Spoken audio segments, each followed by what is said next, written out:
Yeah, good morning, good afternoon, good evening, everyone. A very warm welcome again to our usual Sunday session training by the Global Alliance for Sustainability in Education. This is a session that is going to be very exceptional, very special for us. We are very, very grateful that you have chosen to be part of this space where learning, collaboration, and purpose come together across borders, cultures, and disciplines. As GASE, we believe that education for sustainable development is not just about ideas, it is about action. It is about equipping people with the mindset, skills, and networks needed to respond meaningfully to the challenges of our time. Whether in education, communities, policy, innovation, or leadership, this is very, very important. Frequency of the meeting. Every Sunday, this global platform reminds us that sustainable change happens when we connect knowledge with people and purpose. And so before we get into today's session, let me request Cynthia to pray for us. Hi, everyone. Okay, let's believe and pray. Heavenly Father, as we come before you, we're asking for a good meeting. It should be impactful. People from various areas and diverse community, we are before you to listen to Dr. Owinye. In this short prayer, I believe, Amen.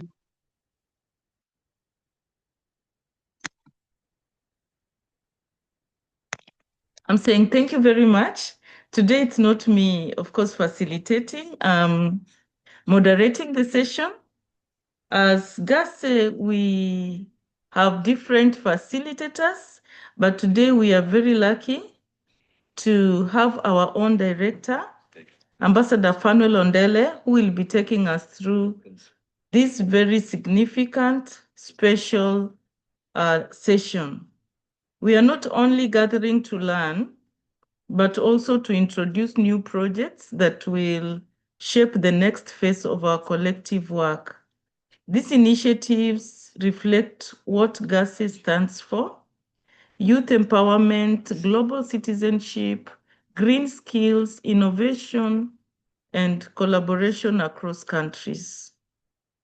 We are honored to be guided by none other than Ambassador Fanuel Ondele, the director of GASE, who will be facilitating this session. Ambassador Ondele brings deep insights, strategic clarity, and a strong commitment to translating education for sustainable development principles into practical, scalable, action-oriented aspects of the whole program. Under this platform, following his leadership, we will walk through the vision behind our new projects and explore how each of us can engage, contribute, and lead within our respective contexts. And so as we begin, I want to encourage you to listen with openness, reflect deeply, and think about where your passion, expertise, and networks intersect with the opportunities being shared today. Believe me, this is going to be an opportunity for you to make a legacy wherever you are. This is a collaborative space, and your presence here already signals your commitment to building a more just, sustainable, and connected world. Once again, welcome to this Global ESD Learning Session, and we are glad you are here. And we look forward to a meaningful and inspiring conversation.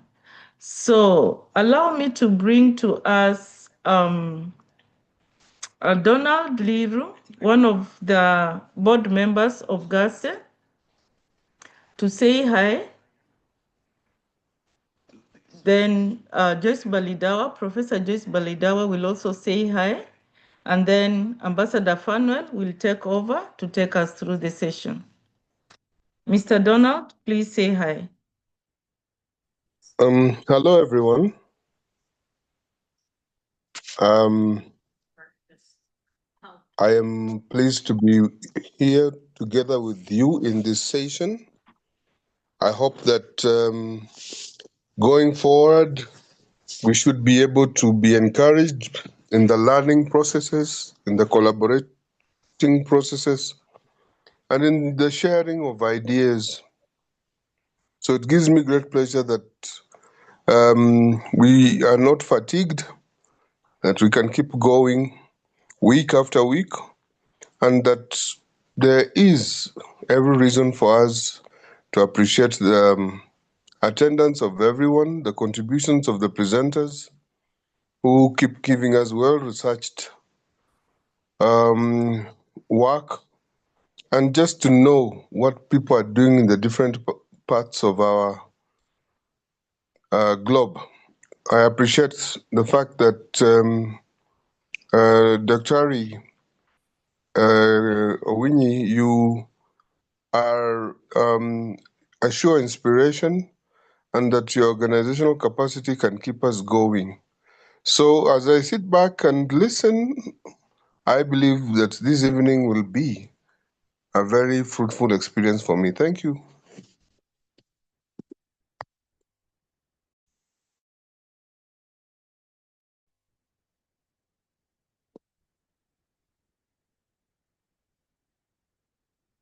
Hello. Good morning, good afternoon, good evening, wherever you are. This is Joyce Balidawa, Moi University College of Health Sciences. And as we start 2026, it is quite in order that we actually get to have an idea of what GASE is focusing on, and basically to see how best we can fit in. And I'm sure for those who have been with us the last 1 year or so, you've been hearing something quite innovative called community-based education and service.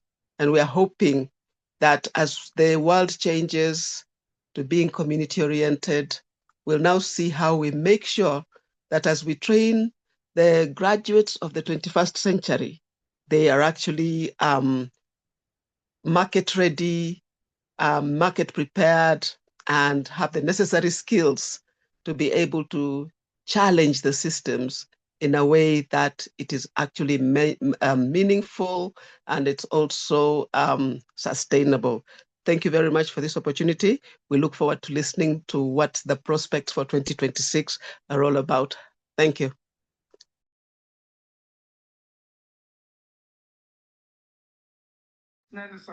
Yeah, Ambassador Fanuel, please take the mantle and take us through the session. Yes, good evening, good morning, good afternoon from wherever you are listening to us from. I believe that I'm very audible unless stated otherwise. Okay, now today I will want to make it more interaction because I want to introduce something that we believe is what anchors our objective. So when we started meeting, that should be quite a number of years ago, our focus has always been to build capacity in teachers, in any person who is an ESD enthusiast. And the expectation is that the learnings that we get would transform how we teach and the outcomes thereof. The world is a global village and everybody knows that. And so that means any educational endeavor has to have a way in which it connects learners to the global space. We are glad to say that in our programs on Sunday, the ESD talks that you always see the flyer say is something that has impacted us. And I'm sure if you have always been following, you can attest to the fact that many times people will always go saying, I mean, that was amazing, that was nice. But the big question is, if we would take stock of what we've done in the past, has it helped us to transform our learning, our communities, our schools. And if that is true, can we tell the world about it? Idea of community-based education, and I like what Professor Balidawa took us through, and that was aimed at making the learners to look at the community, so that when someone is graduating and thinking that I can go and make my community better, they already know the needs that are present. And that's what competency education is about, that the learners get the skills, and these skills are directed to the needs. So if we can have an education system that has a good balance of needs and skills, then be sure we can have a transformation. What that would mean is that one person's change and another person, the replication of that will have something called a multiplier effect. And that's how we change the world. So these are things that we already know. Over the many years we have been here, it has always been my endeavor to have a space where teachers can showcase whatever they are learning, whatever they are teaching, and learners can showcase whatever they are going through. And then we can all marvel at what is coming about. So that is the whole essence of what I will be talking about. And to do that, I'll do a number of presentations. When you see the flyer that was shared, it was talking about something called green leaders.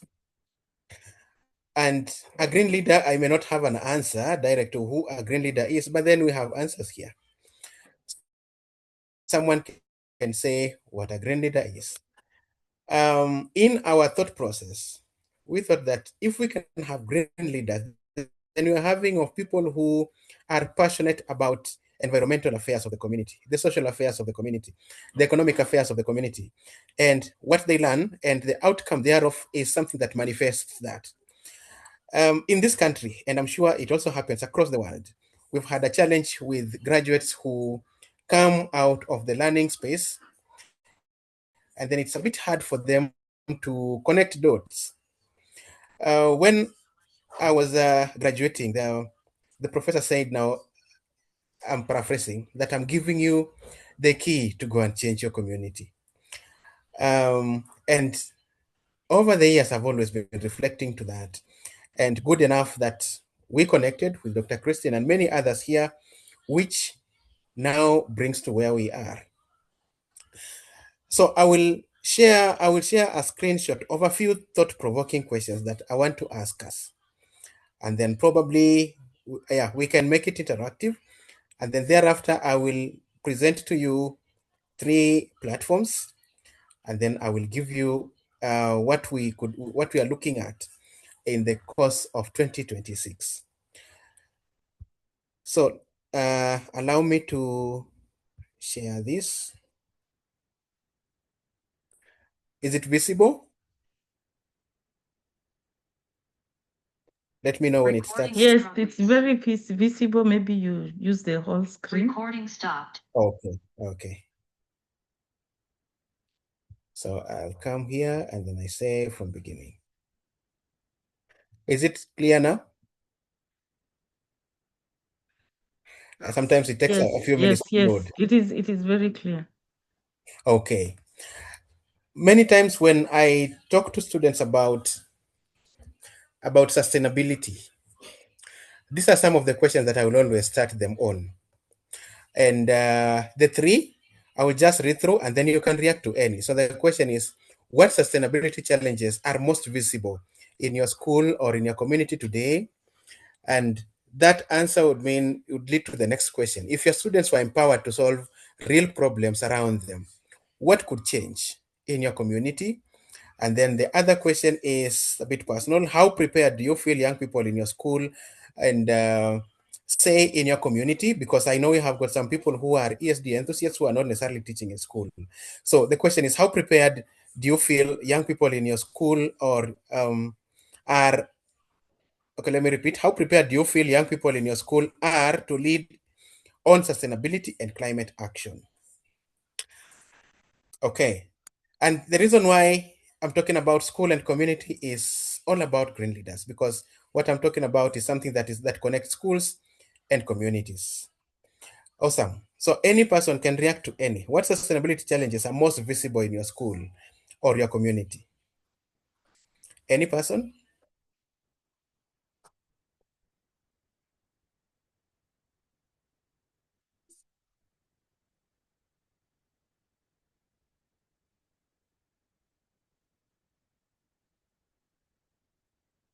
If you have maybe not done a research in your community, then just feel free to say. So what sustainability challenges are most visible in your school or your community today?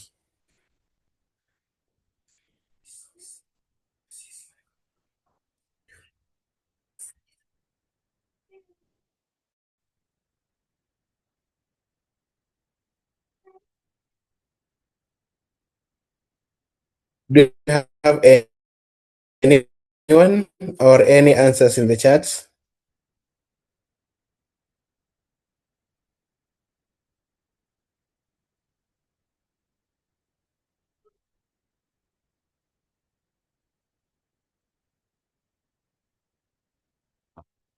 Is there anyone speaking? Or I'm lost? I could be muted.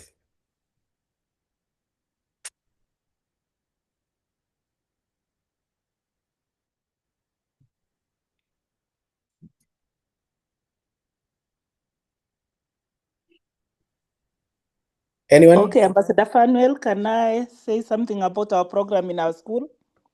Yes. As we have been discussing about COPs, once we get to the community, there are several challenges that we face. One is the issue of sanitation and water. As you saw from what our students were protecting, that's what the community wants. They want safe, clean water, and they also want proper sanitation in their areas of water source, at the same time in their areas of water storage. Then we have also have high burdens of chronic diseases like malaria, hypertension, diabetes, and access to healthcare is a challenge. So as much as our students do the community diagnosis, they can only be able to talk about prevention and promotion, but the curative, rehabilitation, the intervention aspect is still a challenge because of non-equitable resources in the communities. So these are some of the issues that affect the sustainability of the program. And then the issue of funding, as much as they identify these problems, coming up with community-directed interventions has become a challenge because people in the community are of low social income levels and they are unable to come up with a proper solution that can be able to solve some of these problems. Those are some of the issues that we are facing as a school. Thank you. Thank you. That's amazing. And one thing I like about what you did with COBS is that you went into the community, because many a times we tend to imagine their problems, which sometimes there could be, but if we don't do actual research, then we end up with imagined problems. And what the COPS program did, which was quite amazing last year, is that we had students going to the community and they mapped out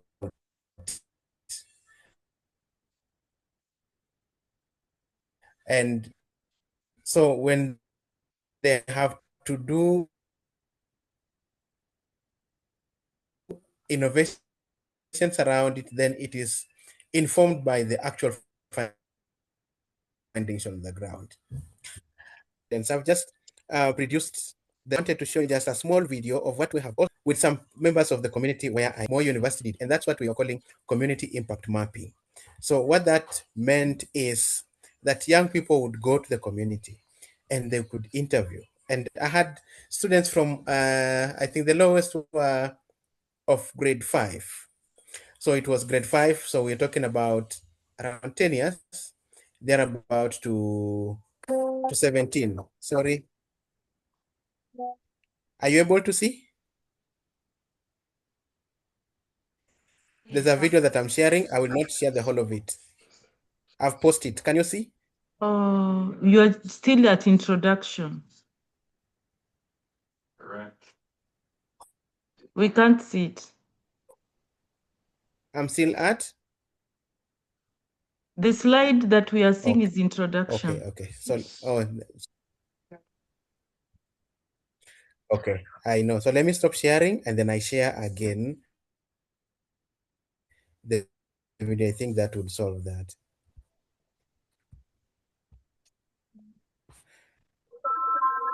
What about that? Is it still the same or is it changed?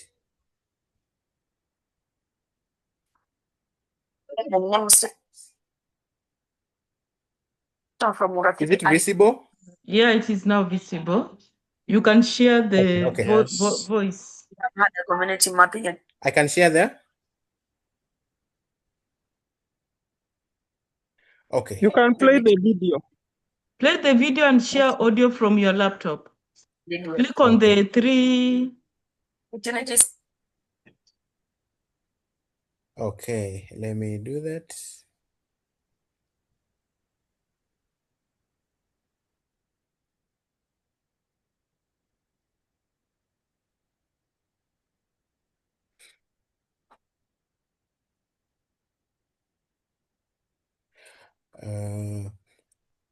I can't see that part, but then let me just fast forward it so that it doesn't take so much time. The action is important. Awesome. Challenges and important community assets, which will guide innovations towards sustainable experientiative, so that when we economic and then we also we are also focusing and you want us this and so to get it right. Project. Everyone was busy talking to this man, this woman, this other one, and anyone that stuff listen to us. This woman was amazing. She listened carefully. But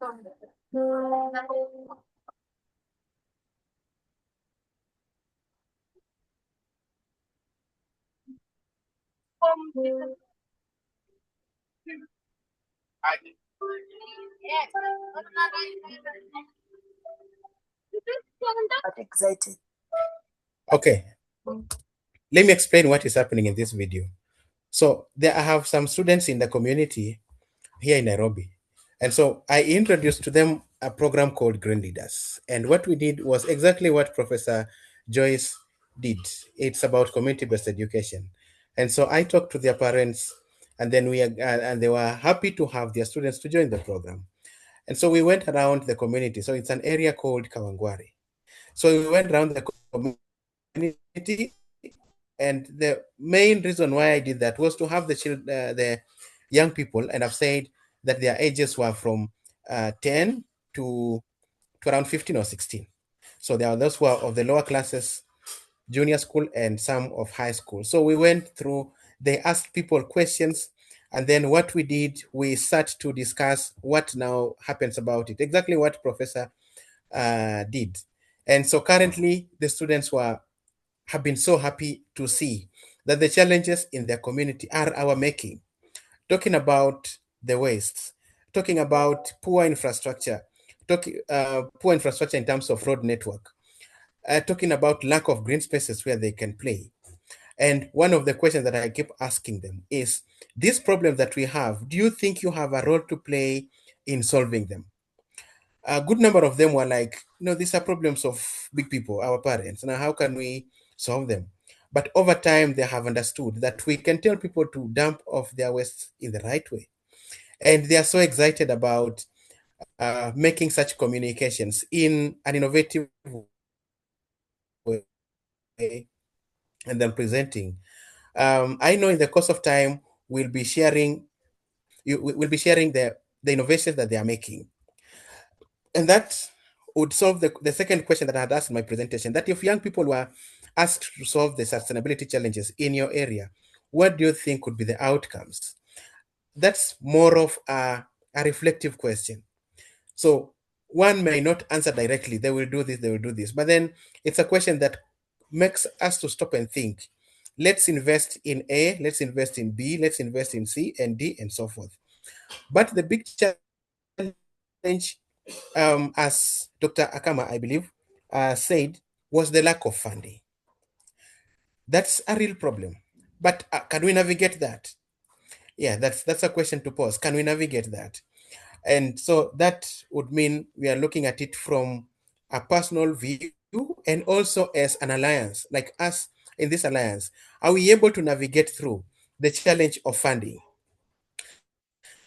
In the course of my presentation, I'll try to share one of the ways that I think we can manage to navigate that. In our smallness or in our bigness, we can be able to manage that. And that is what brings us to the Green Leaders Program. I want to share our website. Our website went down for a better part of last year. And it has taken time for it to be up, and now it is up. And so I will put the link in our chats, and then I will do a presentation and talk about it progressively, because it's part of the Green Leaders Program that we are here for. So I'll go to the chat and then I'll paste the link. So feel free to go to gaseglobal.co.ke. And on that, let me share, because I know someone could be logging in with a phone, and that might be a challenge. So let me get the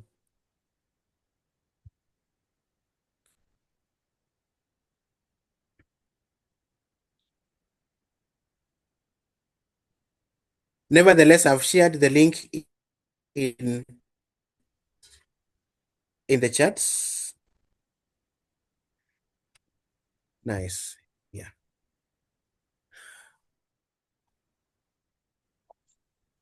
So this is our website.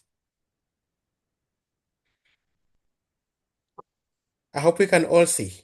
Is it clear? Yes, yes, very good. Looks really Thank you. nice. So thank you. So we are talking about three things that that anchor our program. We are talking about digital innovations. So digital innovations, we want to have young people to innovate, and innovations are what would help us to move forward. I believe a country that does not innovate, it remains behind for many years. We go to schools and we have seen universities promoting research. And the essence of promoting research is so that we can come up with innovative ways of how we can solve the many challenges that we face as a community.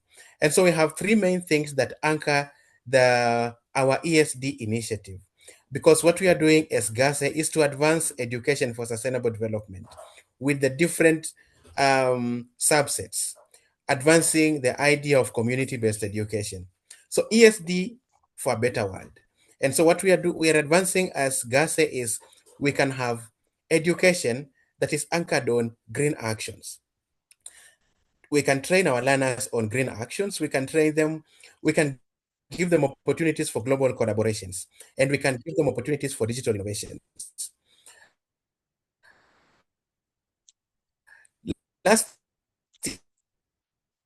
year in May, we did a pilot. It was a pilot which we did not explain, which we did not share on the platform because we are still working it out, and it was very successful. So what did it entail? It had a school in the Netherlands called the NIS School. The NIS School is a high school in the Netherlands. It's found in Amsterdam. And then we had Alliance Girls. What we did, we had a crash of 1 week. And the 1 week was just to talk, it was anchored on these three main ones. Global collaborations. Our idea was to have our learners, and that's Alliance Girls, to see what their counterparts in the Dutch are doing. When we talk about sustainable development, are they uniform? The challenges we face, are they uniform? But then the point that was important was that we can all collaborate on solving challenges. And so we had our 1 week program, and the girls were very impressed. We used to have Zoom sessions with the students of Denise, and also they were very amazed. They were surprised that in Kenya we have girls' schools and we have boys' schools. According to them, they told us education in the Dutch, you don't have like boys' schools and girls' schools. Yes, we have got schools for everyone. And our girls were like, oh, that's amazing. And that means that what we wanted is for girls to see that education in the global context, these are the variations and these are the similarities. In the course of our meeting, we'll show you whatever the initiatives that the girls did and how they are coming up with innovations that are aimed at solving the needs that they identified.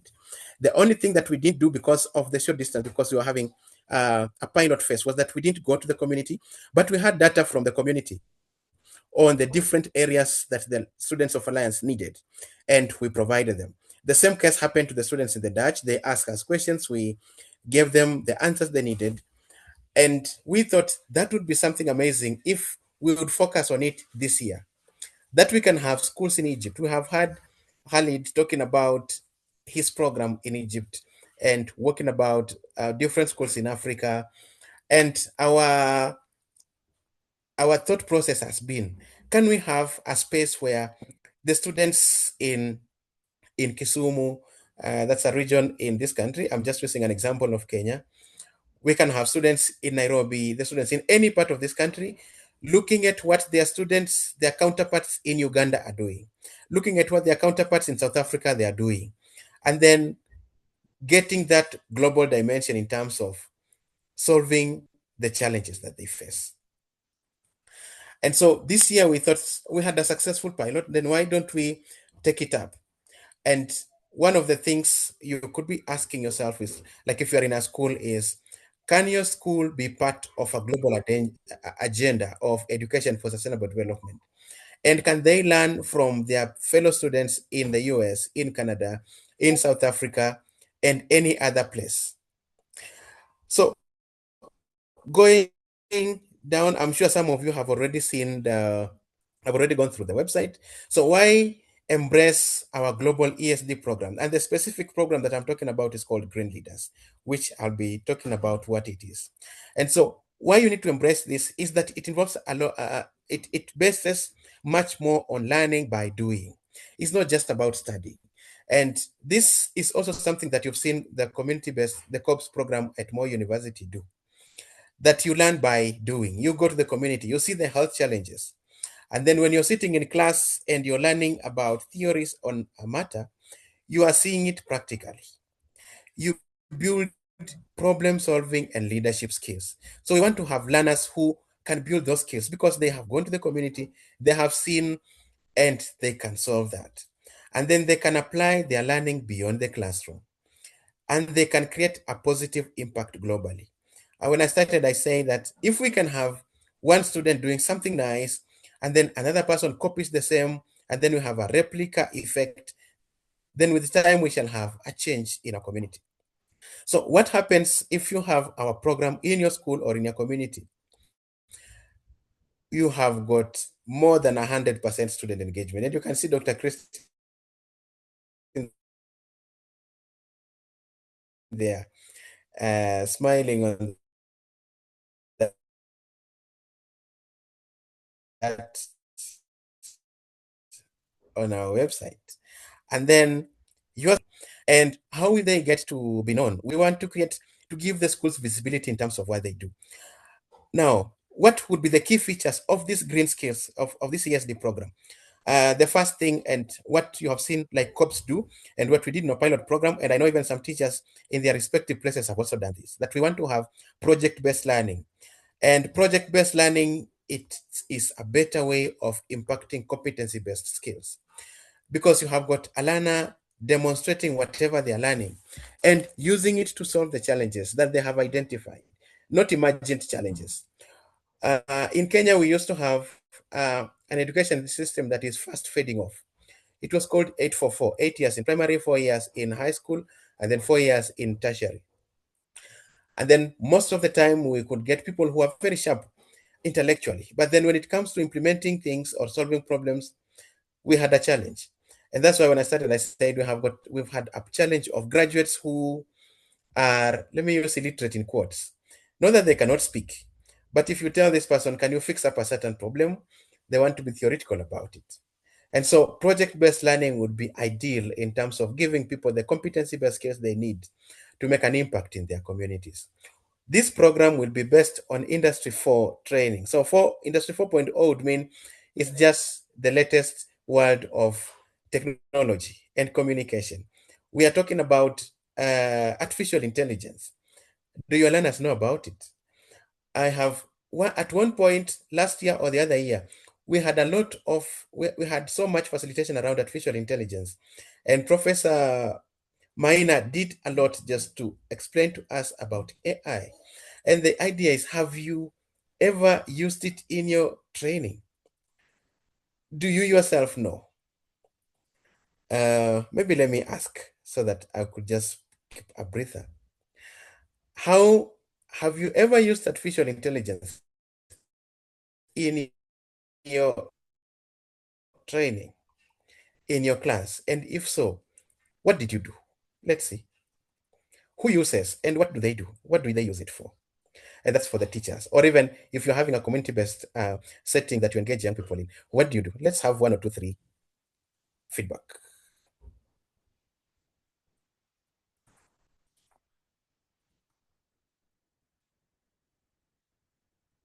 Is there any person who uses AI in their learning? Who uses artificial intelligence? Any person?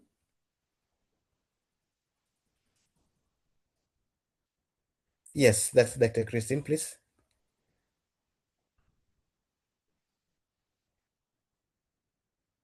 Yeah, I do. What do you do? I use AI to make my work easier. Basically, in everything that I have to deliver, when I do my original work, I will pass it through AI to improve on it before I deliver it out. Thank you.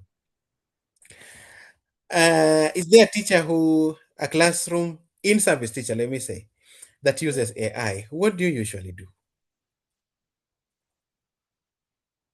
Any? Yes, hello. Khalid can say something? Please do. Yes. Actually, I have project. Actually, and I do that with my students. I create lesson plan with AI, including videos and audios. It will be easier for learning. That's real, because I am music teacher and also computer science teacher and also multilingual teacher. I create all three subject in one movie.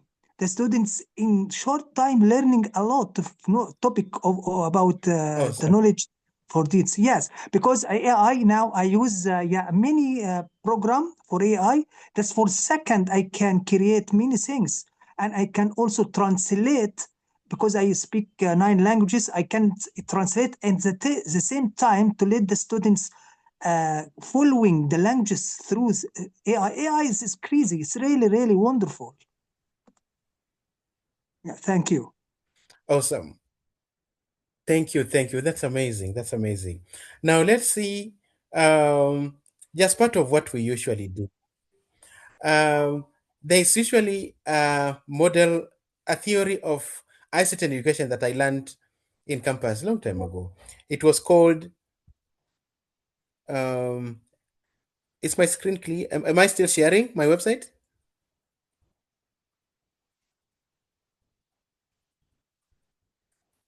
Dr. Christine, am I still sharing my screen? Yes, yes, you are. Okay, Just okay. continue So, scrolling. We're now at, if you scroll further, we are now at learner-centered pedagogy. yes, Yeah. yes, exactly. Learner-centered pedagogy. And I wanted to talk about a model of integrating ICT in education that I learned called SAMR. And augmentation, and then modification, and then at the apex we had redefinition. And so what that meant is, most of us, we do a lot of substitution. That means that we just replace the ICT we have, like you do a presentation, which is still fine. So we substitute what we do in the traditional way with a technology. So for example, like I've said, you do a presentation as opposed to writing notes on the board. And then, so this model would mean there's no new innovation that comes about, but because we just are substituting what we are using. And then we have augmentation. So augmentation would mean technology acts as a direct substitute with functional improvements.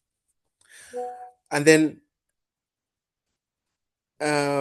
there's modification. Okay, just a minute. Let me make Dr. Christine a co-host.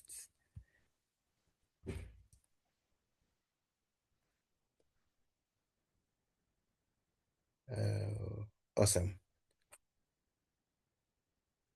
Okay, so we have augmentation, we have modification, and then there's the apex. I was interested with the apex, so redefinition. So the redefinition part of ICT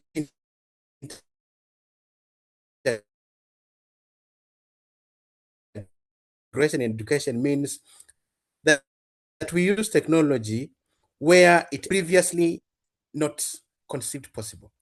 And so the idea is when we want to use, when we're talking about digital innovations in our case, what exactly are we doing? Are we able to train our students to make websites? And then can they put up the project they have identified? Like whatever we have done with community-based education, are our students able to put up their ideas online? And then can they find funding for such? Yeah, that's just something to think about. And so we are talking about a learner-centered pedagogy where we have got the learners reflecting, or learning based on the findings that they have found out because of their community mapping that they'll have already done. We have a hybrid learning model. So our ESD program will have a hybrid learning model so that it can have both. It can be both online and offline. And then CBET, that means competency-based education and training. We want to have educators who are competent in competency-based education, and then the element of continuous professional development. So in the past, we have done a lot of CPD in our program. And so we want to have a way in which we make it practical. Okay, so I'll not project much about this website, but then there's one that I'm more passionate about. And so I will go to Green Leaders Hub, and I'll also share this link in the chat. If I don't, then just go to greenleadershub.org, but let me copy and paste. So give me a minute, I'll put this in the chat. Awesome. So the Green Leaders Hub, I'll also project it. I'm sure you can see.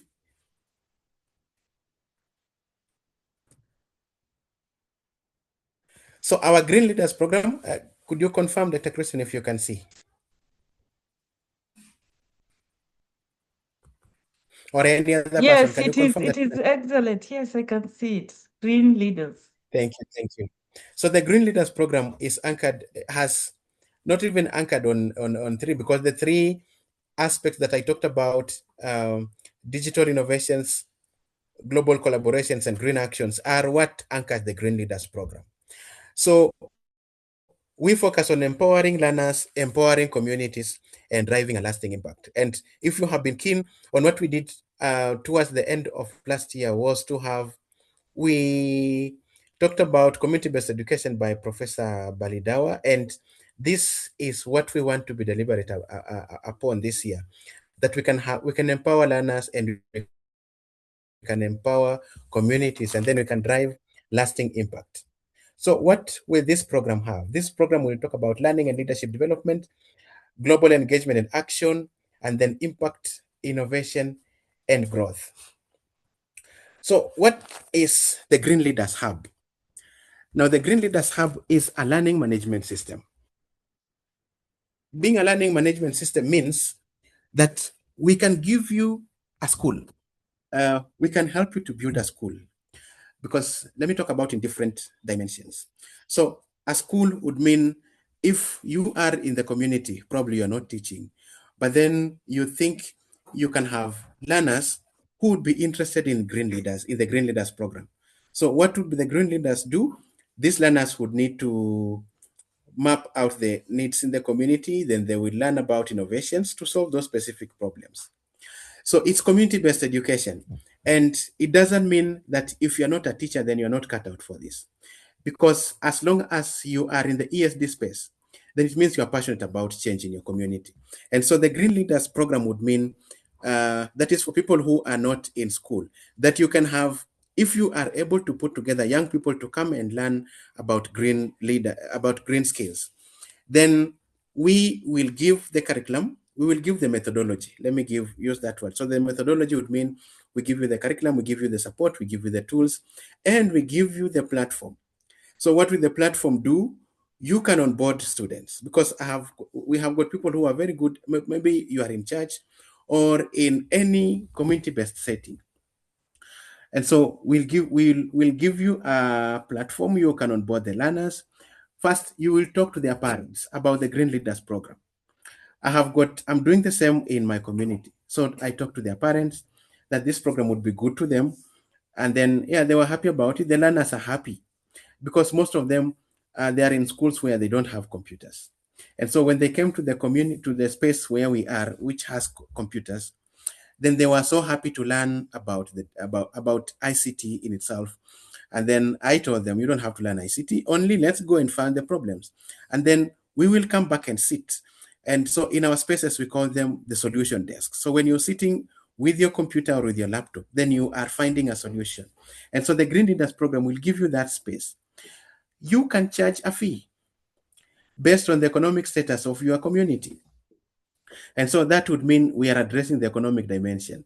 As you are giving the green skills with a focus of having our young people to understand the trends in education, that they can get the competency-based skills they need, then they can do so to solve a specific problem. So we want to have different cohorts of learners in different places in the community, which is community-based education, learning about the challenges in their community and solving them. And they can replicate the same in different places.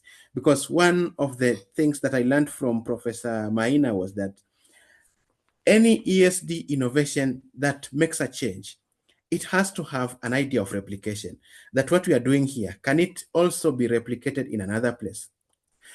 And that gives us the platform to benchmark. So your learners, if you'll put them together in Uganda, somewhere in Kampala, can they benchmark with whatever the learners in my community are doing? And since we have had a successful CPD program, courtesy of the Zoom that we have done, then we can easily have the learners to benchmark. And so our learning management system will make it possible for you to liaise with a coordinator of a similar program in another place, inter-country and also outside the country. And the students can exchange the best practices of whatever they're learning. And so the Green Leaders Program would give you that. And that's why we are emphasizing on global engagement and action. Can we make practical the idea of education being a global endeavor, so that we just don't have learners who are in their community? I saw something on Facebook this day. You go to the village school,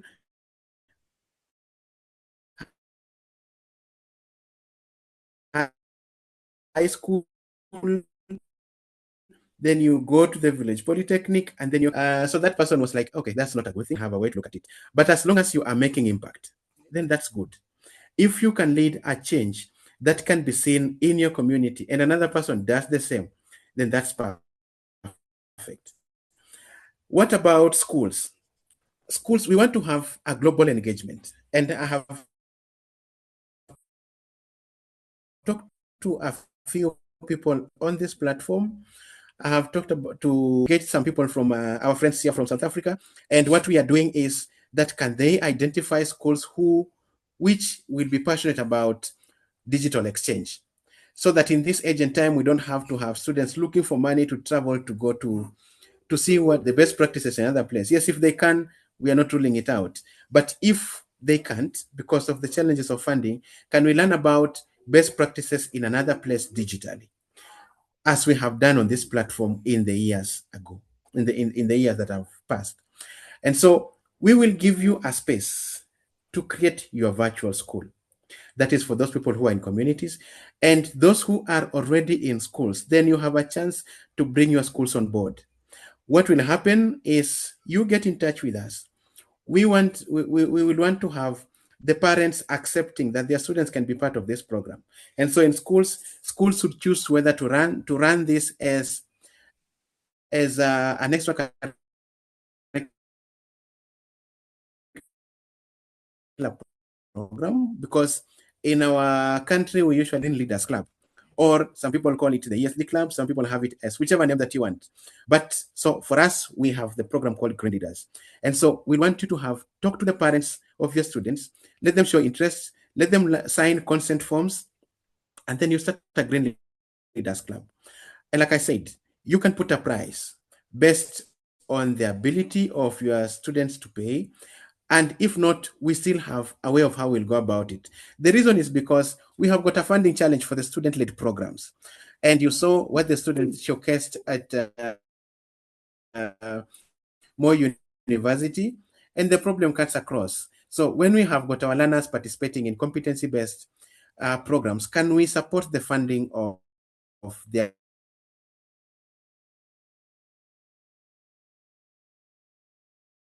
initiatives? And so if not, then we can still engage and see which digital exchange in the Green Leaders program. And so we expect that you'll put you'll talk to your students, you'll talk to your parents through the students, and then they will get an interest to be part of the Green Leaders program. And then you start off the Green Leaders program. I believe that we'll have schools outside Kenya to join the program, in Canada, in Egypt, in South Africa. I've had discussions with someone in Uganda. The only challenge is that they've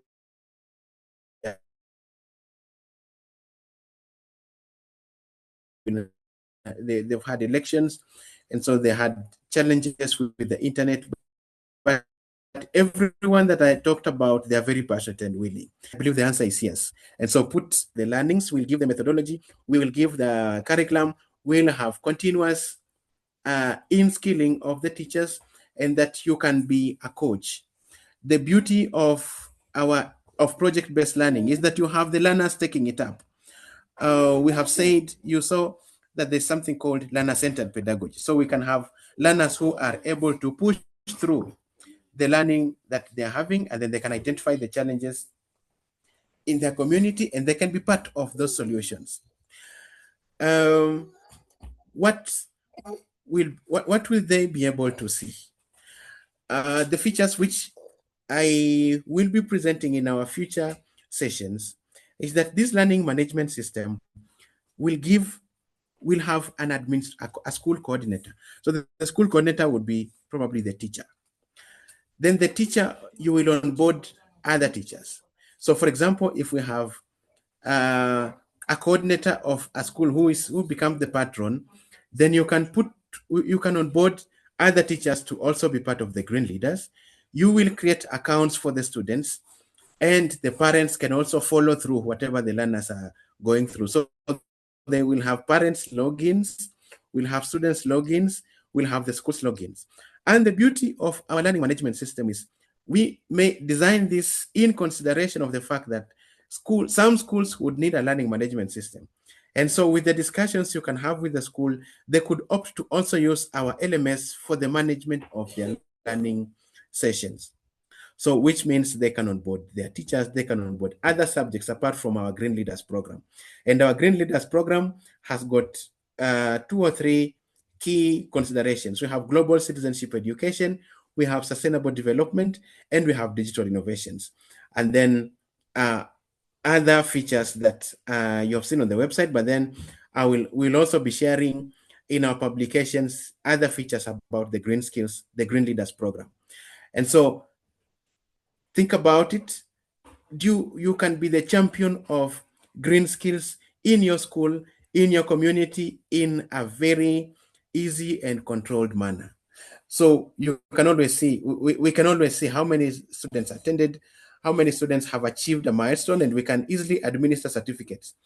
And in this case, of course, in the past, we've had challenges. I believe a majority of us got the certificates that we sent towards the end of last year.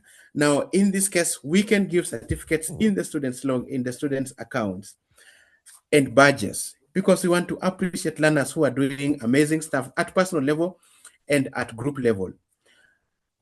When we have the learners, schools which can pay for the program, what will happen? Then we can have money to support the student-led projects, because the other question that will come is, yes, students will have found some innovation. So what happens after that?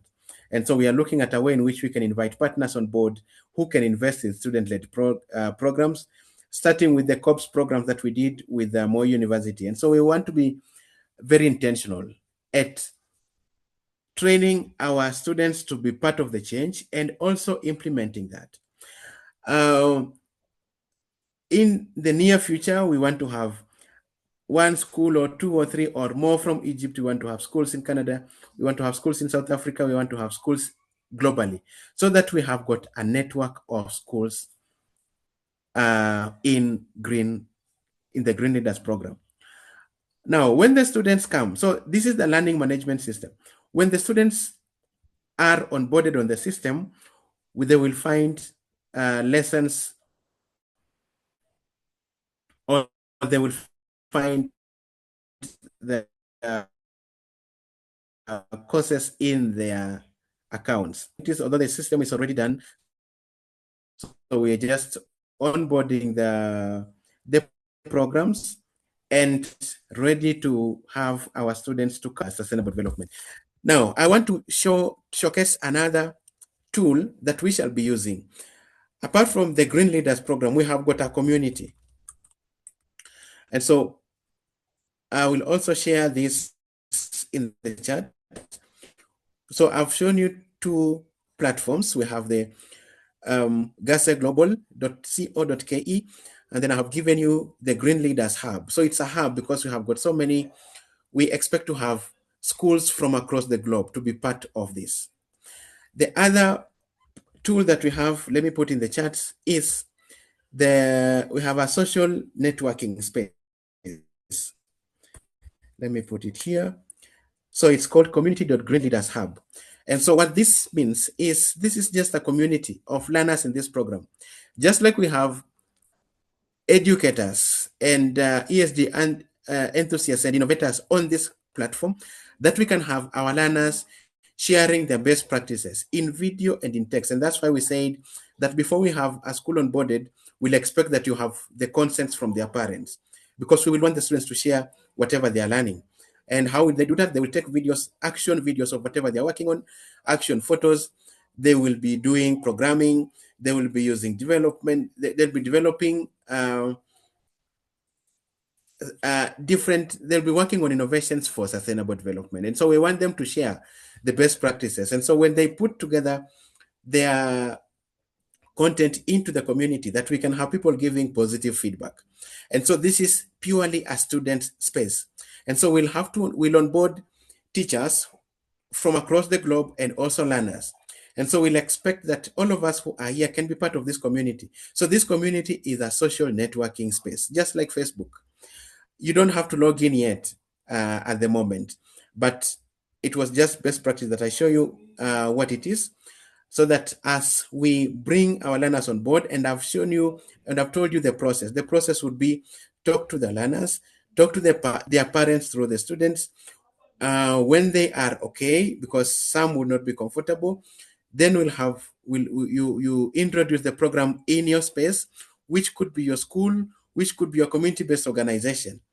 It could be a church, it could be a madrasa, could be any setting.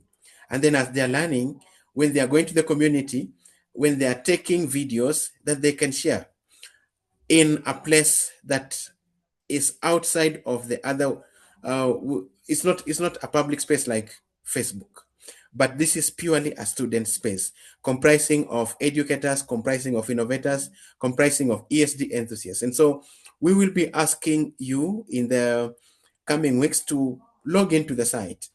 And even for the teachers, or for us as coaches or facilitators, that you're working on a program, put it up that we can see and we can appreciate whatever they're doing. So what we are doing in this space, we want the learners to connect, we want them to create, and we want them to grow.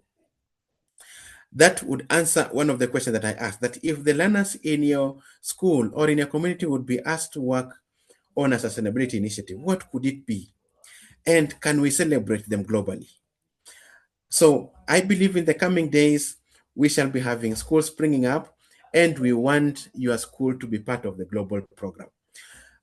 Do you think you can charge? Yes, put up a charge, and you can make some income out of teaching the green skills. In our country, we have got something called competency-based education. And I always think that when we're learning about the 21st century learning skills, then let's put green skills as part of them.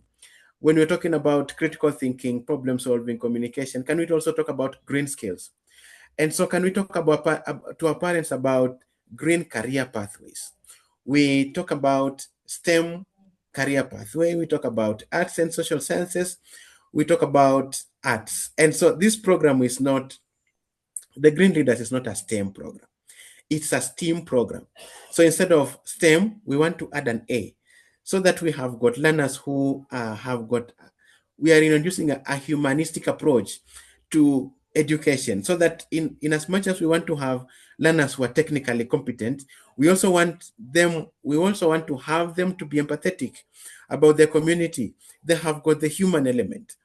I was talking to some parents and telling them that we saw, if you go online, last year we had a problem with the young people in our country, with the Tanzanians, and people were using the digital space to do funny stuff. I mean, they put forth communications that were disparaging the leader of another country. And people are like, yeah, Kenyans are very competent. Yes. And actually, we are competent. But then, are we proud of a situation where we can use technology to disparage other people just because we are competent in terms of ICT?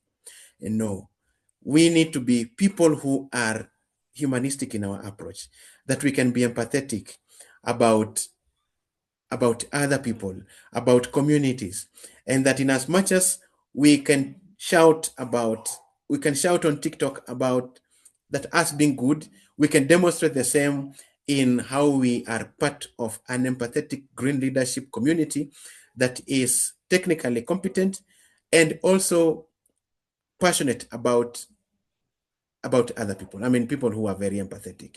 So today, I want you to consider that there's an opportunity ahead of you, that you can be part of a system. You can put together a virtual school of green leaders. And so how will you do that? We will give you a space. So talk to parents in your school, in your church, in your community. If you have, because this is another question that someone will ask, must you have computers?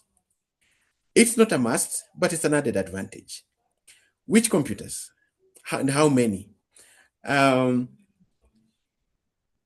computer that you have would be enough. It's not about the number of laptops you have, the number of computers you have, even with one or two, as long as you can access internet, that your students can learn about artificial intelligence and the Internet of Things. And they can be part of the change process. We want to have different cohorts of people who are doing that. And innovation is not just biased on ICT. People can be innovative in multiple ways. And so can we see that, and can we appreciate that? And for your learners, can we give them badges? Can we give them certificates? Can we appreciate? And hopefully whatever that they will do, can we have a system that will attract funds or organizations that will put funds in the student-led projects? Okay, I want to stop at that. I have shown you 3 tools. I've shown you our main source of information, which is the GASE Global website.co.ke. I've shown you the Green Leaders Hub, and the hub is how many schools can we accommodate? Our server space is good enough. That is in a slow loading, because that your learners will enjoy. Your parents can follow whatever we are learning on their phones. And we will be improving and giving continuous updates through our program. And we can have parents as happy as their learners, as happy as even us as teachers. I've also given you the Green Leaders Hub, and I've also shown you our social networking space called the Green Leaders Community. So that is community.greenleadershub.org. Now, I want to stop at that and then welcome some feedback. Do you think I mean, what do you think? Is it something that you can do? Is it something that we can do? For those who are in other places, some I had already talked to them. Probably will be advancing to see can you reach to different schools and the methodology of how we can do that. So thank you for those who have already given me replies. I have some feedback from South Africa, and yeah, the people that I've talked to, they will be talking to schools who will be part of the agenda. I've talked to that. Dr. Christine, take it up. But then the question is, what is your feedback? Tell me. Yeah. Let's talk about feedback. What have you seen? Have you seen anything? Are you so excited the way I'm excited? Yeah, please, anybody, just open your mic and let us hear what you are feeling. Is GASE growing? Are we growing together?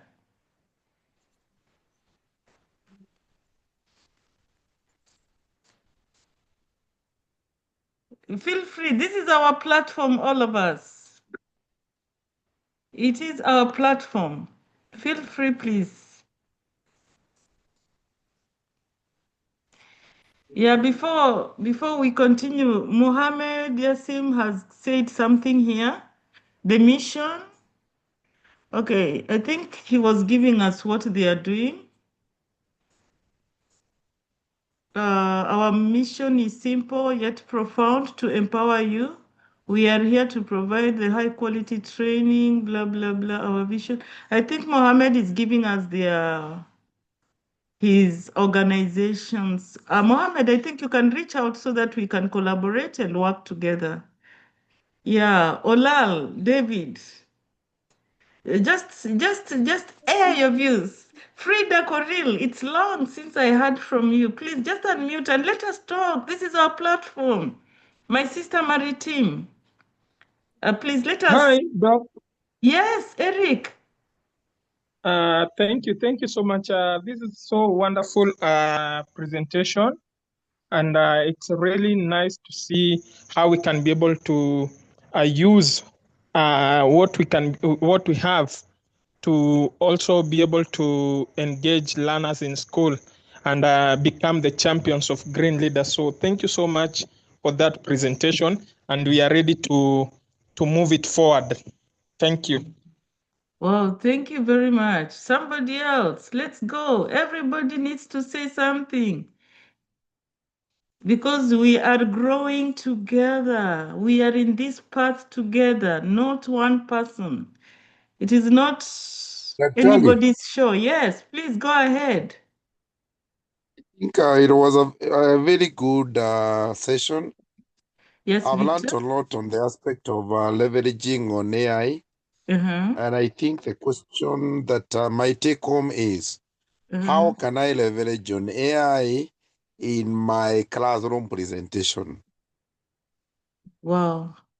Ambassador Fanuel, can you just respond on that before the other person speaks? Because we have missionary Joshua's hand up from Uganda.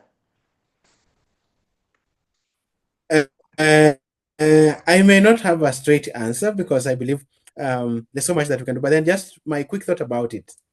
First, you need to understand the different AI tools that we have. And then, for example, we have got something called generative AI, which will generate information for you. That's number one. And number two, we also have some other AI tools that are not necessarily generative. For example, when there's one tool that Professor Maina talked about, it was called Slido. And that becomes, and he used it for in his presentation. And so it is a way in which you can engage learners, they can ask questions, and you can deliver your content in something that was quite exciting and so inspiring, because the use of technology is to enhance that learning. That would be one. The other thing is, what do you want to deliver? That's why I said, like, you cannot say that you use this and this and this, because then it also stems up like from what do you want to deliver? And then from what you want to deliver, do you think you can use AI? Do you think you can use artificial intelligence? Do you think you can use microcontrollers? Because that's some of the things, that's one of the things that we want our learners to do. Can they make websites? And if they can make websites, right now we have got AI tools that can make websites on the go. And so my take is that it depends first on what you want to deliver. And then what you want to deliver will inform the methodology. And that methodology will define which tool do you want to use and the outcome that you want to do. So that's part of whatever we'll be doing. We'll be having something called strategy roundtables. So, and that will be about drawing strategies.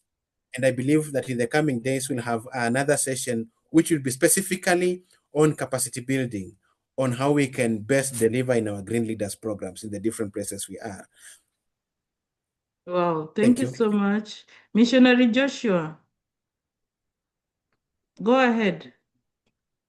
Thank you so much, Dr. Christine, for giving me the privilege. I would want to ask him, otherwise the concept has been so smart, what does it take in case I have got some of the members of my educationists that I would want them to go through this content of green education with digital alignment of AI, and how many days can you be able to offer this service to them? Thank you. As you are talking about Uganda, as you mentioned, Uganda had already sent the email to ask some few things. Maybe when you check the email, you can get back to me. Thank you. Awesome. Thank you. Ambassador, sorry, I've not put up my hand. My name is Grace, but I'd just like to add my voice to this. I think for a long time in Kenya, we have misconstrued the use of phones, to mean something, really, really bad, so that we want to lock them out of our classrooms. Yet, sometimes these are the immediate ready things that we have actually to use AI. I was introducing AI to one of my Form 3 classes and just trying to show them how they could do their homework with it and still have a legit document, as opposed to just borrowing wholesale from AI. And I realized that those kids were even way ahead of me. A number of them knew how to use AI, knew about it. And so I think sometimes we just fear the unknown, when in actual fact, we just need to step out and in faith and just share with them. Let them tell us what they have, what they know. And even the projects, like now we want to fundraise. And it's very funny. I've been talking to the teachers about how we can use AI to come up with funding. We are in a school that is flood prone. And when it floods, the water can stay with us for quite a while. And it interferes with a lot of things. And so I'm talking to the teachers about fundraising using AI, but I'm forgetting the lead participants, who are the ones who are most affected, the students.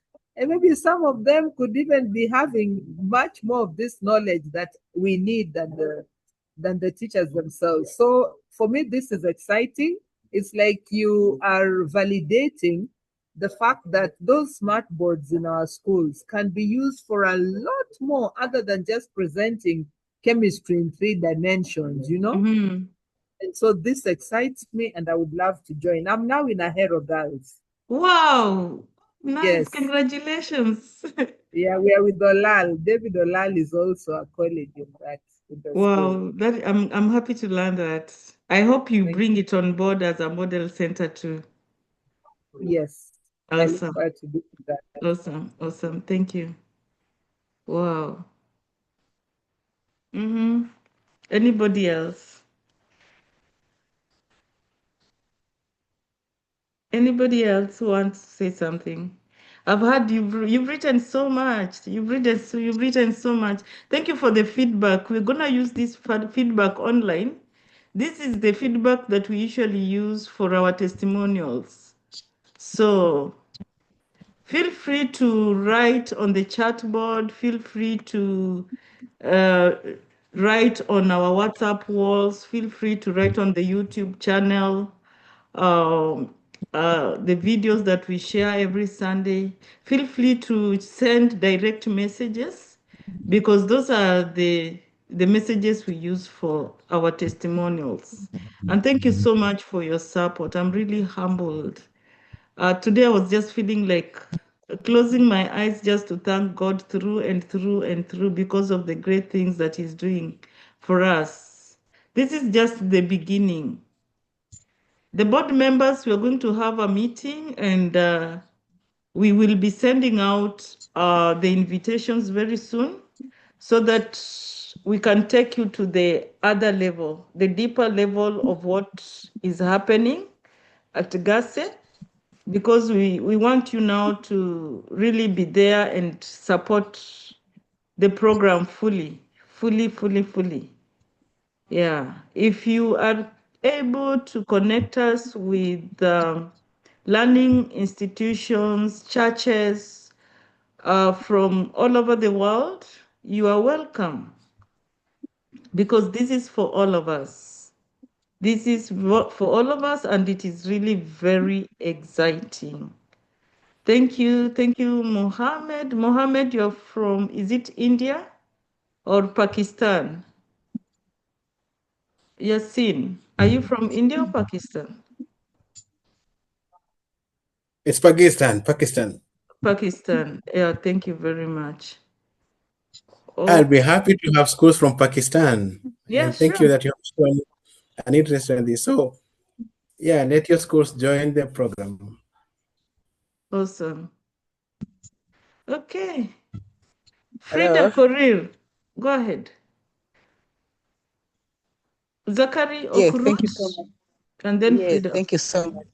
Mm-hmm. Yeah, thank you so much, Doctor.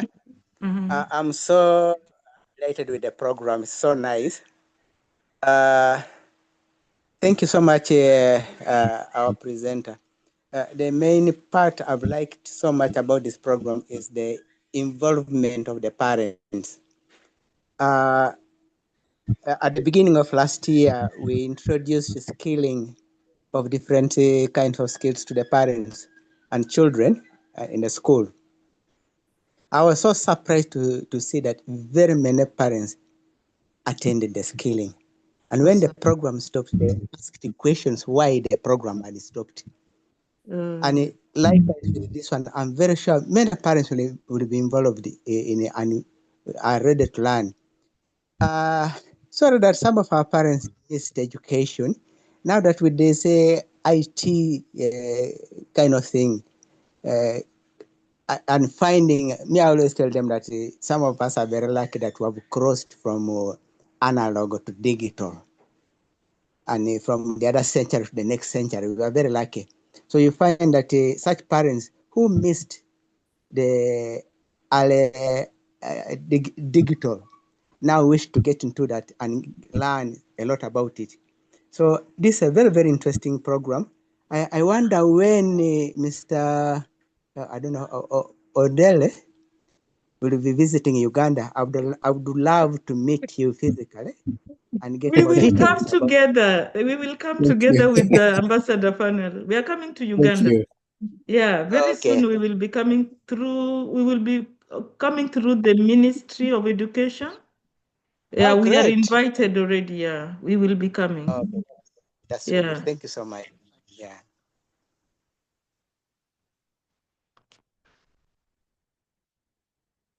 Who was There was Frida. Frida Was Korir? Unmute yourself. Yes. Okay, And thank you you so have much. your students. You have your Yeah. students. Oh, Yeah. I'm so excited.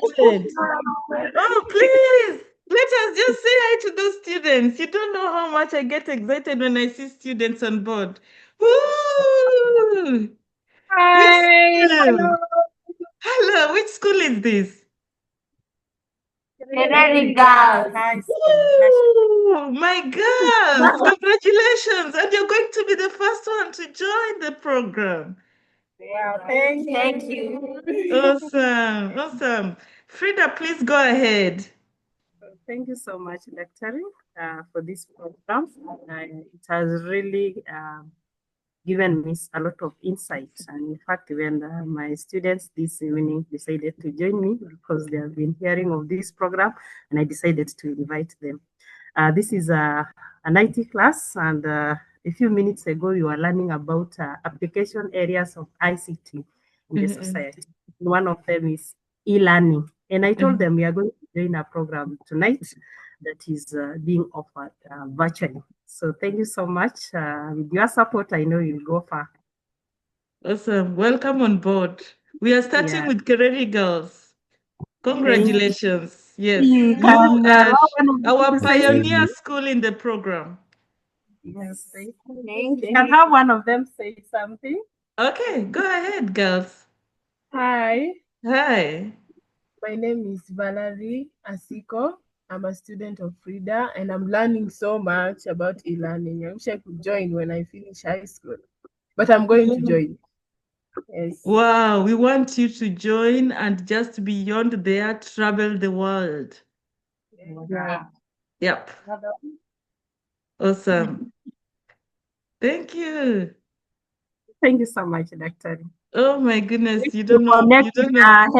Our hero girls teacher was just stopped. Awesome. Thank you so much.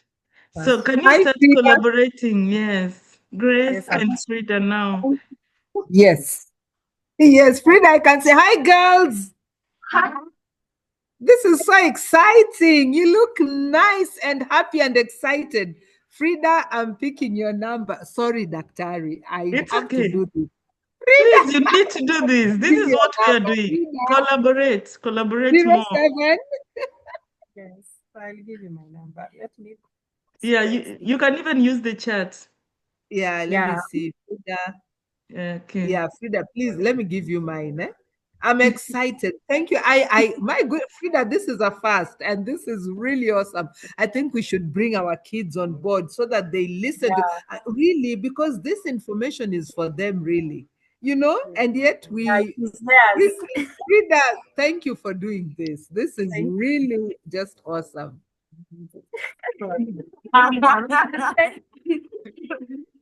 Awesome. Thank you so much.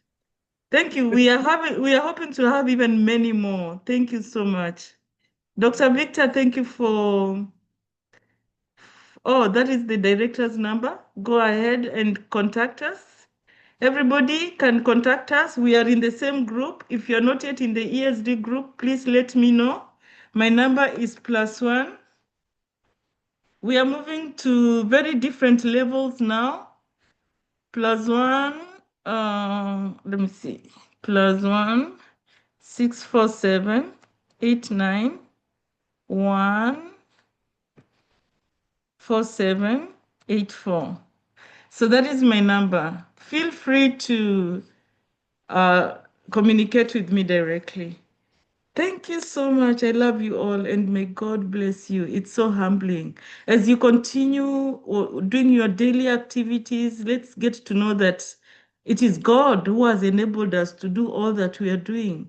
So in everything, let us give thanks. In everything, let us purpose to make a difference. Even if it is very small, it is really, really worth the effort, because we are blessed to be a blessing. So whatever we do, in whatever we are doing, even if it is very small, just be confident that God is blessing you. Just do what you can, the little you can, the rest, God is going to fill the cup for you. Thank you so much, Ambassador Fanuel.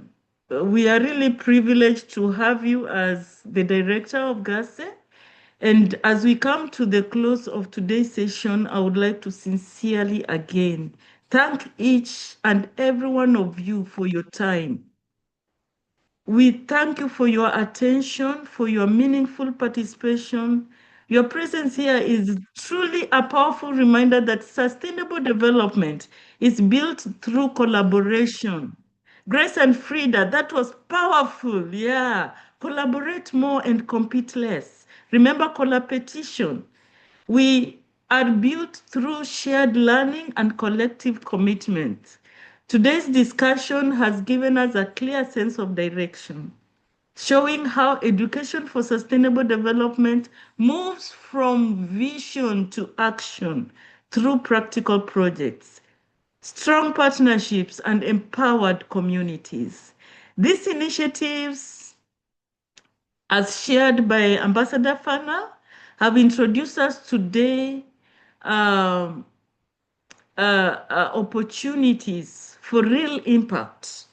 And we hope they have sparked ideas on how you can engage within your own contexts, which has just happened between Ahero and Kereri. This is amazing. My heartfelt appreciation goes to Ambassador Fanuel Ondele for his leadership and thoughtful facilitation, and to everyone who contributed insights, questions, encouragement throughout the session. I want to sincerely thank the board members of GASE. You don't know what you mean to us. We are going to have a meeting and we will open up everything for you so that you now can engage directly as global leaders. As we move forward, I encourage you to stay connected. Reflect on what you have heard and consider how you or your institution can be part of this growing global network. Sustainable change does not happen overnight. Just remember where we started from. Those of you who have been with us from day one, just see what God is doing. And so, sustainable change begins with informed steps taken together. If we were not moving like the way we are moving, we couldn't be here. For those who joined late or would like to revisit today's conversation, the session replay will be shared on our usual channels. Please feel free to share it with your colleagues and partners who may benefit from the discussion. On behalf of the Global Alliance for Sustainability in Education, thank you for being part of this journey. We look forward to working alongside you as we continue to build green leadership, global citizenship, and sustainable futures together. Ambassador Fanuel, maybe you have a final word before we can close the meeting? Well, I'm happy with the feedback. Thank you so much. It encourages us. We have walked this journey and we're still walking the journey. We are just upgrading it. My expectation and also our expectation as GASE will be we can have more student-led projects. We can advance community-based education. Our competency-based education calls it community service learning. And we want to have it not just as a one-time endeavor, but we can have students going to the community, finding problems, innovating, going again to talk to people, and we can have that model replicated across schools and communities, and you'll be amazed at what we will see through through GASE, because our call is promoting education for sustainable development. Thank you. I look forward to seeing schools from Pakistan, from Uganda, from South Africa.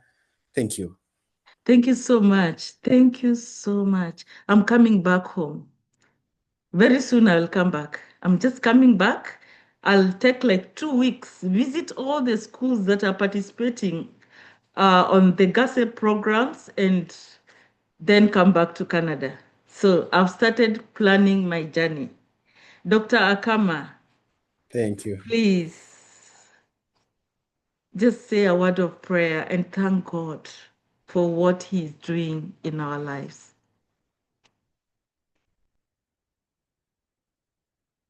Dr. Akama, Moi University, yes. Thank you, Ambassador Christine. This was awesome. What I like is the green space. We have been talking about this with Prof. Baridawa. She keeps on saying, these doctors just want to treat. What are they treating? How are they treating? Whom are they treating? The aspect of innovation and impact assessment has been our pipe dream. And I'm happy we are coming in and we are able to make an impact in society. So thank you, Fanuel, for this encouraging talk. And let us bow and pray and thank God for the good gift He has given us. Father, in the name of Jesus, we come before you. We thank you for the glory and the grace that you have given unto us. Thank you for the food that we have had in terms of learning. Thank you for the collaborations that are coming up. Thank you for our students from Kerere and Ahero who are willing to join us.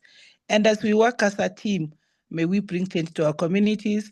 May our students be innovative, since they're the future leaders of Kenya and other countries that are within us. Lord, as we part ways, go with us. Those of us who are going to sleep, be with us so that we wake up tomorrow yet to face another day. For those beginning their day, O Lord, go ahead of them. I ask this trusting and believing in the name of Jesus Christ our Lord. Amen. Thank you. Amen. Thank you.